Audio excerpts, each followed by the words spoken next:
ఉన్మత్త భైరవ కథ విను. ఉన్మత్త అనే పదము అత్యున్నతమైన దానికి ప్రతీక. ఉన్మత్త భైరవుడు ఎల్లప్పుడూ నిర్వికల్ప సమాధిలో ఉంటాడు. ఆయన యుద్ధ సమయంలో అశ్వాన్ని భయంకరమైన దైవ రూపాన్ని అధిరోహిస్తాడు. యుద్ధాలలో ఆయన పరాక్రమము వర్ణనాతీతం. ఆయన భార్య వారాహి మాతృక. ఆయన భార్య అయిన శ్రీ వారాహిదేవి అనుగ్రహం పొందాలంటే ఉన్మత్త భైరవుడిని ముందుగా మనం పూజించడం అవసరం. అర్థమైందా? కుబేరుణ్ణి పూజించేవారు ప్రాథమికంగా ఉన్మత్త భైరవుడిని పూజించాలి. అంటే ఇక్కడ కుబేరుడు అనేది పక్కన పెడితే వారాహిదేవిని పూజించే ముందు ఉన్మత్త భైరవుని కూడా పూజించాలి.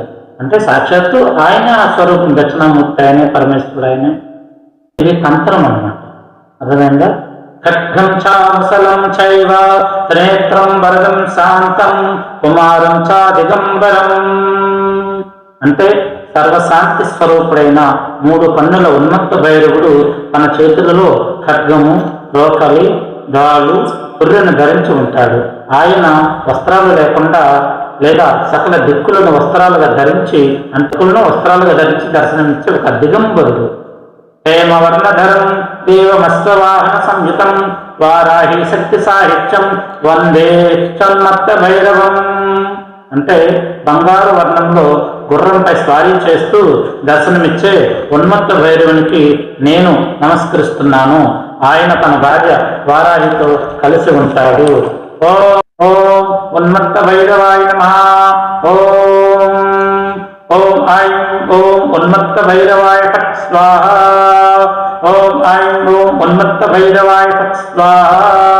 ఓం ఐం ఓం ఉన్మత్త భైరవాయ ఫట్ స్వాహా.